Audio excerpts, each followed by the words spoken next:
Hi TV, so I'm feeling a bit emotional drained and very tired. Last night I was working and I came home and I was like so exhausted from work and I was really stressed because I was working 3 days in a row. And I have court the 15th and I actually work 14th, 16th, and 17th, so I'm pretty much going to be working even though I'm going to be very stressed and very emotional, which I'm not happy my manager did, but again, a job's a job. Regardless what I feel, I have to do it because honestly I need the money. So it's just, I'm fed up, but I'm biting my tongue and holding what I think, and I'm not happy. But last night we had a huge thunderstorm. Like the rain was so loud it woke me up. And I am a light sleeper, but it was just like it kind of made me feel uncomfortable. It was really weird. And the lightning scared my little brother, and I have mother instincts, and I take care of my brothers. So when I heard him crying, I got out of my bed, and then my mom my foster mom, ended up beating me to it. So her and I both laughed. She said, "It's okay, I got it," and I was like, "Okay." So it was kind of funny. Anyways, I know you can see this bruise right here. I gotta tell you this story. So I was holding my brother, and I was on the phone, and I was leaning over to get to get a cup from the cupboard because he was crying, he was thirsty, and he had a fever, and I was like, "Oh my god, hurry up!" And as I did that, the cupboard door, like the edge of it, went right into my chest. It actually really hurts, but it's going down a bit, but it's sore when I touch it, and I bruised the skin and I guess the bone, so it's not really the nicest mark. Anyway, so about the coven, I know I'm itchy. About the coven that I made, I made a YouTube channel, and too many people watched it. I was really hoping that you guys would watch it. I made one introduction, which is myself. My mom is going to be joining us, and I'm about to cry. I'm so happy. I really wanted her to do. She's not into a YouTube thing.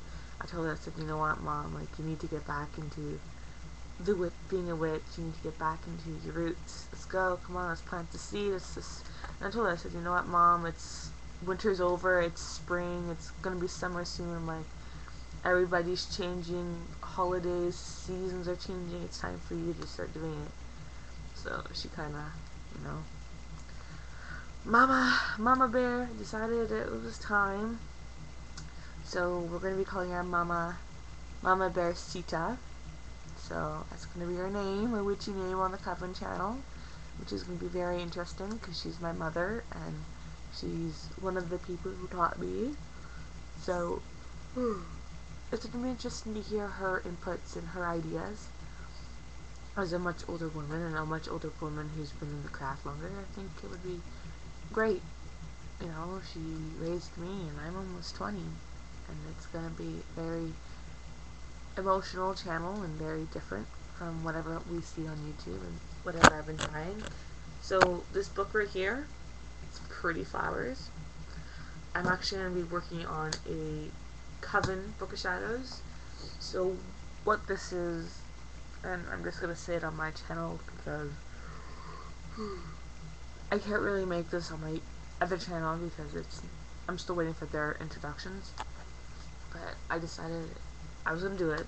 The Coven Book of Shadows. I wanted just all three of our feelings and our power as a group of three women, a book of that. So then when the time comes, and if we still keep it on, or if we don't, maybe we'll pass the coven to somebody else.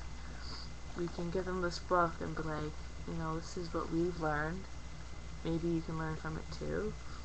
And I've been watching a lot of documentaries on the Salem witch hunt and all that information, and it really, I don't even know how to explain this without wanting to cry. Like, you can tell I'm getting rid of my face and very tired.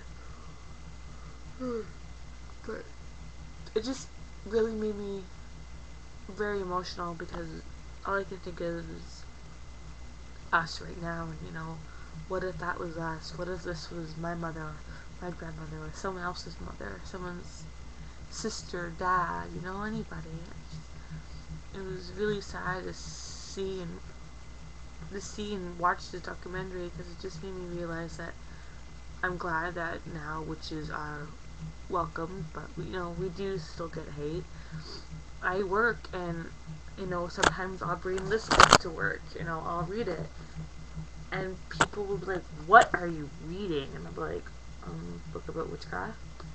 They're like, that is bad, it's devil work. And I say it's not, and then they give me the whole little their input, and I just ignore it because I'm on my break and I'm already going through enough, so I just tune them out. But it really gets to me, and what upset me the most is there's a woman at my work. She's in her late, I'm gonna say maybe 50s, but she looks kind of younger, but you can tell she's old in the face.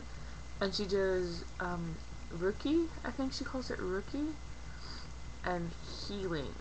I don't know. I don't really talk to her. Well, I do talk to her, it's just not about the craft. And I remember one time she told me, because I was wearing my pendulum, which is why I stopped wearing my pendulum. I had a wooden one. I'm pretty sure you guys have seen me wear it. She was telling me that witches and witchcraft is not good. You should not toy with witchcraft. It's bad.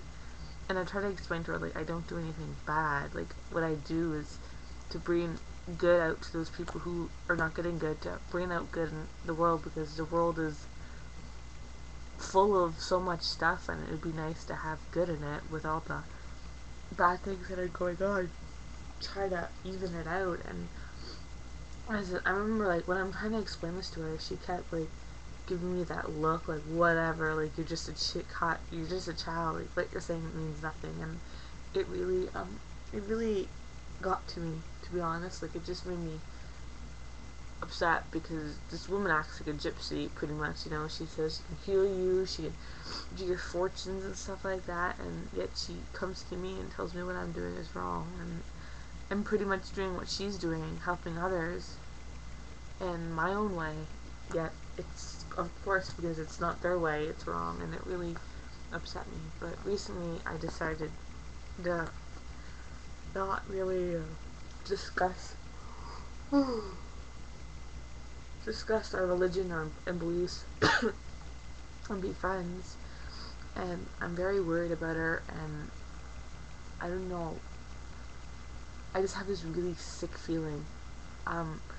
She's been married a few times, and she's told me that her husband died in a fire, and her kids got burned in the fire, and it's sad to hear that, but at the same time, like, life is life, so I try not to think of how depressing it is. But right now, she told me that she's met this guy on the computer, and he's in the military, and he's in Afghanistan right now, and that he's retiring, and he's gonna move to Canada to live with her, and she's never seen him on webcam. He's never called her. She's just seen pictures, and he's asked for money. He's asked for her bank account so he can send her money, and I got this really, I got this really sick feeling, like something really bad, like maybe she'll be murdered or raped. Like, I have that kind of, something terrible's gonna happen. And I told her, I said, she asked my input about, like, what do I think, and I told her, I said, don't underestimate them, always keep your options and your eyes open. I told her, I said, you know what, keep your third eye open, don't ignore the feeling. So I'm like, I know you love them, but you gotta remember that there's always bad and good things. There's always something bad coming out of good things. There is. This guy that you're with can be gorgeous and successful, but maybe he has a bad temper. Maybe he's not. Maybe he drinks a lot. Maybe there's always that hidden something. Not everybody is good, and I'm sorry if everybody thinks you're peachy keen and everything. You're not. Everybody has the flaws and everybody has that thing. No one is perfect. And I told her how I felt, and she just kind of brushed it off, and it just kind of, I don't think she got my message, and I'm really scared, and I don't want anything bad to happen to her. I don't want anything bad to happen to anybody. Honestly, I don't even know I don't know, most of you guys don't even watch my channel anymore, but I just want to get this out there, and it's just very difficult for me because I feel like a hypocrite because I'm in an online relationship, and I've been with Michael for going on 11 months this month, and it's been emotional, but I love him, and I don't know if I should tell you guys this, but you know what, I am. I gotta let you guys know, when I first started the channel, I was engaged with my high school sweetheart, and I was so happy. I was seeing this whole new way of life. Everything just seemed wonderful. You know, he was doing baseball when I wasn't sick, or I wasn't in school, or doing my studies, or doing my craft. I was with him watching his baseball, and it was really hard to break up, and it really destroyed me because he cheated on me, and it's just, it completely, I couldn't see life, pretty much. I was really depressed, and then I decided to get a job to busy myself because I was just so sick of being home and alone, and I got really down on myself. I really did. I didn't see living as a good option. I was wanting to commit suicide, and I go on this chat site that I go on all the time just to talk to other nerds and other people, and I met him on this forum, and I don't know why, but I decided to talk to him. We shared each other's email addresses, and we went on cam, but that day I was actually going to commit suicide, and I had a letter written out. I had it all planned out. I bought this outfit. I was wearing it. I did my makeup, but unfortunately I was crying when I was on webcam, and my face was just a mess. But Michael didn't even ask what was wrong. He spoke to me just as if we already knew each other, you know, as if nothing was wrong. You know, I don't know, it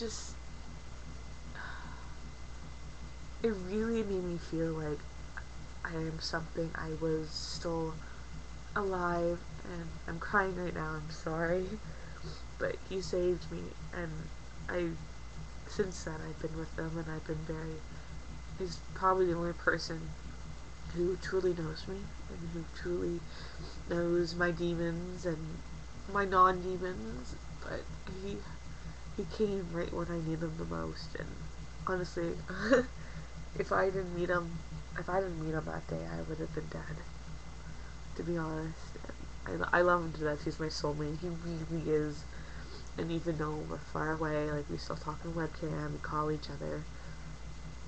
You know, like, my mom was talking to him on webcam as well. We do video calls when I'm at her place. You know, sometimes I will call him while I'm there, and he'll be like, "Hi, you're at your mom's," because the caller ID would say my mom's last name, and he'd be like, "Oh, let me talk to my mother-in-law," and he will talk to my mom on the phone, and even though he's far away, I still feel good, and I know him and I, the road that we're on right now, I know it's not going to be easy. Nothing in life is easy, but I'm very glad that it's him I'm with, and it's him and I on this road together. I never felt this way before, and I'm not sugarcoating it. I really never felt this way before, and I'm very proud to be with him, regardless how long distance it is, and regardless of all the pain and the mistakes we've made, and, you know, the troubles and loss we've been through. I'm very glad I met him, and I'm very glad, like, right now, him and I are trying to get him over the board.